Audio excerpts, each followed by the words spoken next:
Mapagpalang araw mga kasawlo, kumusta po kayo? Kumusta po ang lahat? So for today's video po mga kasawlo, papakita ko po sa inyo kung paano natin niluto yung ulam natin noong December 31 na sinabawang tahong po. Dahil may mga pa-orders po tayo, sobrang dami po nating pa-orders. Syempre kailangan natin ng kumuha ng lakas po. Ito po pala yung inulam natin. Bale, ito muna yung kailangan nating sangkap sa pagluluto po ng sinabawang tahong or tinatawag ko po itong tinolang tahong. So, ayan po. Syempre, kailangan po natin ng tahong, of course. Tapos, nagprito din po tayo ng tilapia dyan para pang-partner po sa sinabawang tahong natin or tinolang tahong natin. Bawang, sibuyas, kamatis at tuya. Maraming kamatis po.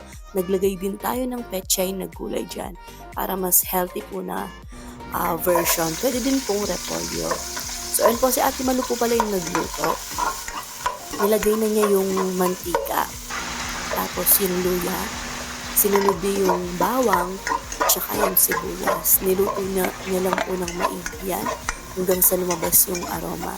Tapos nung naluto na po, nilagay niya yung kamatis. Maraming kamatis po. Mas maraming kamatis, mas masarap. Tapos niluto po niya ng ayos yan at nilagyan niya ng patis. Tapos niluto po niya ulit bago niya nilagay yung tahong. Pagkalagay po ng tahong, hinalo po niya ng maigi. Tapos po, naglagay siya ng konting tubig. Hindi nga lang po tawag dito. Hindi puno yung parang lang, konting tubig lang po. Parang gano'n, parang may sabaw lang na konti. Tapos ayun po, pinakita ko lang po yung pritong tilapia natin. Actually, mabilis lang naman po yung tahong maluto. Tapos nagsaing na rin po ako, siguradong malalasak po yung kanin dyan. Naglagay po siya ng magic sarap, tsaka konting asin para hindi po masyadong maalat. Konti lang po na asin, tsaka konting betsin. Tapos ayan po, dahil mabilis din po maluto yung tahong, nilagay niya agad yung gulay. Tapos hinalo niya lang po ng konti, as in konti lang po na halo para hindi masyadong mahilaw yung niluluto natin. Mabilis lang naman po maluto yan yung gulay, lalo na po yung ginamit natin dyan is heavy duty. Heavy duty po yung tawag ko sa mga kalan na yan, yung pang-okasyon po. Yan na nga po, ilang minuto lang, mga 2 minutes.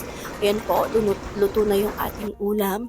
Yan po yung pampalakas natin ngayong araw dahil sobrang busy po natin dyan. Hindi na nga tayo makaupo sa sobrang busy po natin dyan. Bali yun po yung pinakapahinga natin. Bago po kami mag-start, 10 a.m. po, nag-lunch na kami. So ayan po mga kasawlo, thank you din po sa lahat ng mga umorder. Thank you po Lord. Kain po tayo mga kasawlo. So ayan po, pagkatapos din nating kumain, ay dara-diretso na po yung trabaho natin dyan. Luto agad po hanggang 7:30 po nagluluto tayo. Bali yun yung last na, 7 o'clock. Bali yun yung last na deliver natin. So ayun po, balik trabaho po. At hanggang dito na lang po. Paalam. Ingat ang lahat. God bless us all po. Bye!